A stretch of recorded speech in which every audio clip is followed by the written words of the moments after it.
আমি এখানে একদম ছোট কচি পটল নিয়েছি।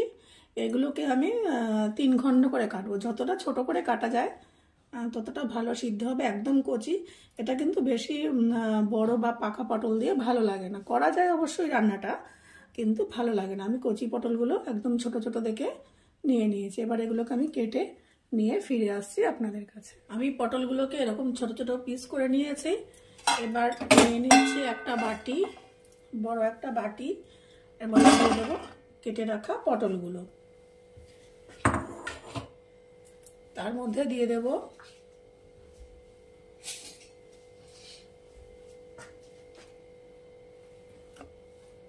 যে মশলাটা আমি বেটেছি সেটা দিয়ে দিলাম কিছুটা পরিমাণে।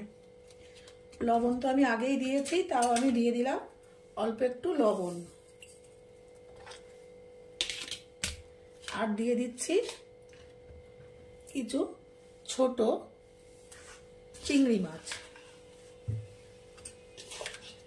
একদম কুচো চিংড়ি যেগুলো হয় সেগুলো পেয়েছি, এগুলো নিয়ে এসেছি।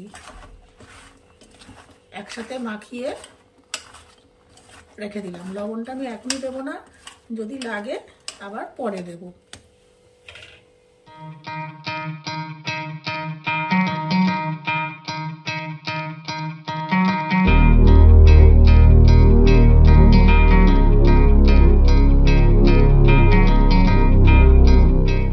আমি এখানে নিয়ে নিয়েছি সর্ষে, পোস্ত, হলুদ, এদিকে নিয়েছি লবণ, আর নিয়েছি কিছু কাঁচা লঙ্কা।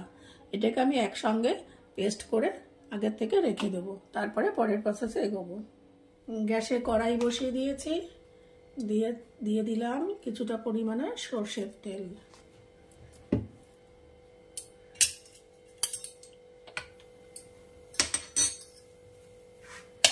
আমি যতটা পরিমাণ নিয়েছি, পটল নিয়েছি, তাতে এইটুকু তেল লাগবে।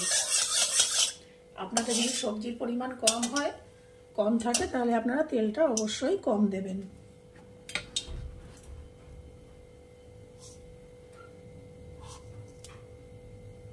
দিয়ে দিচ্ছি অল্প কালো জিরা,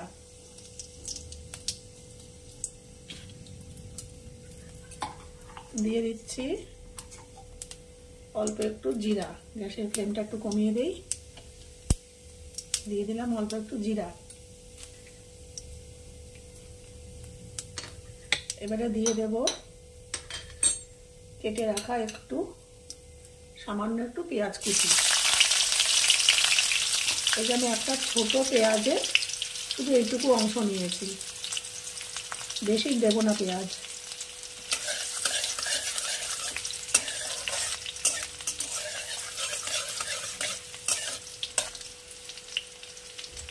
মশলাটা একটু নাড়াচাড়া করার পর আমি পটল আর চিংড়ি দিয়ে মাখানো এটা দিয়ে দেবো।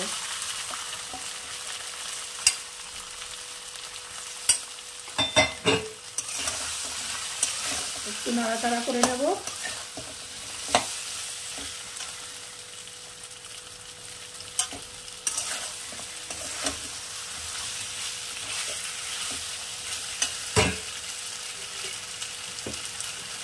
যে বাটিটার মধ্যে আমি পটল আর চিংড়িটা মেখে রেখেছিলাম সেটাকেই ধুয়ে একটু জল দিয়ে দেবো।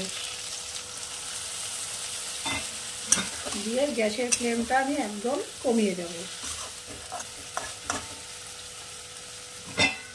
কমিয়ে আমি এটা দিয়ে ঢাকা দিয়ে দিচ্ছি।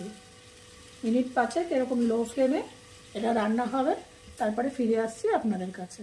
মিনিট 5 ঢাকনা চাপা দিয়ে রান্না করার পর এরকম জল বেরিয়েছে। এবারে বাদ বাকিটা আমি ঢাকনা খোলা রেখেই রান্না করব, লো হিটেই রান্না করব।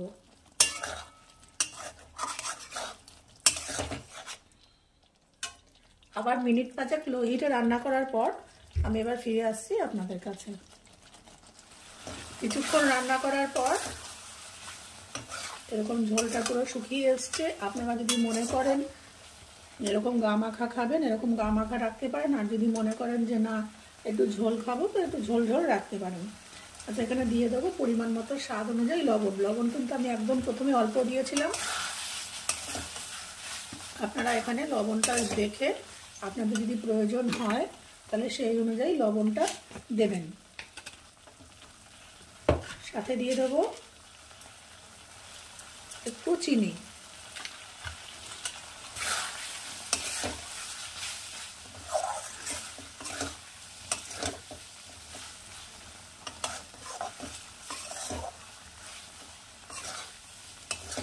আমরা কিন্তু এই রান্নাটা একটু গা মাখা খাই, একদম ঝোল রাখি না বললেই চলে। এরকম শুকনো শুকনো গা মাখাই থাকবে। আপনারা যদি একটু ঝাল খান তার একটু লঙ্কা দিয়ে দিতে পারেন, কাঁচা লঙ্কা বাটা বা কাঁচা লঙ্কা চিড়ে এর মধ্যে দিয়ে দিতে পারেন। এবার এর মধ্যে দিয়ে দেব নামানোর আগে অল্প একটু সর্ষের তেল, 1 চামচ, বড় 1 চামচ মতন সর্ষের তেল দিয়ে আবার নাড়াচাড়া করে আমি এটা নামিয়ে রাখবো। এটা গরম ভাতে দুর্দান্ত লাগে খেতে। আপনারা অবশ্যই একদিন এটাকে ট্রাই করবেন।